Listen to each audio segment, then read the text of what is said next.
What's going on, everybody? I'm Ian Gilmore, and welcome to this week's First Team Report. We're coming off a very busy 3-game week, the highlight of which was a win in the Open Cup over the Michigan Stars 3-1. Let's look back and hear from two of the goal scorers that night. Yeah, definitely was a similar game. They came out, they played well. They scored the penalty in the first half, and we did a very good job of staying in the game. Staying focused. We knew it was going to come. We just had to keep the possession and keep our wing backs making runs. They did a great job today on that, and the rest will come. I think it was like just breaking the lines more times and taking our chances, dribbling. Like, don't be scared with the ball. Just taking our time. Following that, we found out we would be visiting Columbus Crew in the next round of the U.S. Open Cup. We chatted about that with head coach Mark Lowry, but after that, you'll also see the full rest of our midweek chat with the gaffer. I mean, we got what we wanted. We got through the next round. We got an MLS team, which is what I think we wanted. Would like to have been at home, obviously, and bring them to us, but they got a great stadium. I mean, it might actually help us because their field will be really nice. Natural grass, I believe. So we're looking forward to going there and playing.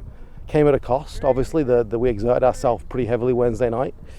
A lot of guys going too many minutes, so it did come at a bit of a cost in terms of the Saturday game. But all in all, we're through the next round, so we just have to be positive about that.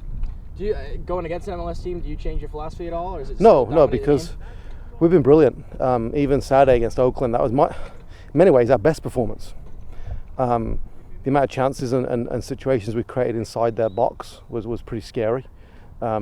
I haven't seen a team get inside an opponent's box like we did, as consistently as we did on Saturday. It's just that final touch now. The movements was great, the football was great, the intensity was great. This is the final touch, whether that's the shot, the pass, the cross, the through ball, whatever it is, that final touch, we're just lacking a little bit.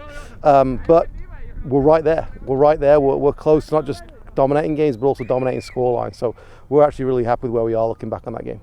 With the amount of veterans and stuff, I'm assuming a loss early in the season doesn't really change things around here? No, they understand that there's a great performance, and you play that game 10 times, you win 9.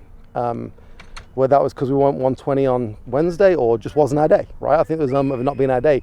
Every little bounce went their way. We should have had a penalty kick. I mean, that's one of the most blatant penalty kicks I've seen not given, which was really surprising because the referee called every touch in between the boxes, which didn't help us. To not give that penalty, that would have made it 1-0. Obviously, we've got to score it, but that would have made it 1-0. It's a whole different game. And they scored their 3 goals and a couple of mistakes from us. And against the run of play, we were heavily on top on all those occasions leading up to their goals. So credit to them, they were clinical, we weren't, but I'd rather have our performance than their performance because that, over the course of 34 games, adds up to a lot of wins. In terms of structure of training after a week that busy and heavy on the legs, do you change anything just with fitness in mind? No, I mean, we are looking at the heavy schedule coming up. We've obviously got a long trip this weekend to Orange County, and then 3 games the following week with the Open Cup game there. So we've got 4 games and a lot of travel in a pretty short period of time. So I am looking at the rotation going into these games, because I think that was one of the reasons why maybe this past weekend wasn't as successful as we wanted to be. I probably should have rotated a little bit more to give guys a little bit of rest.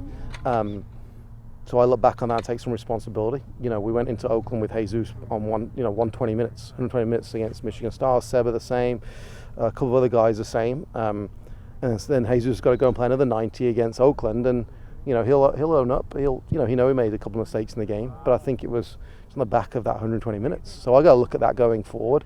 I got to put these guys in positions to succeed, because when we're fresh and fit and feeling sharp, no one can touch us, and I think we've proven that, and we proved it on Saturday. Just the scoreline didn't go in our favor. All right, so this weekend, making the long road trip all the way out to California to take on Orange County, our Aiden Quinn will be returning to the club he played for from 2017 to 2020. It's a late kickoff, 10 p.m., Indy 11 after dark, but we'll be up. We hope you stay up with us.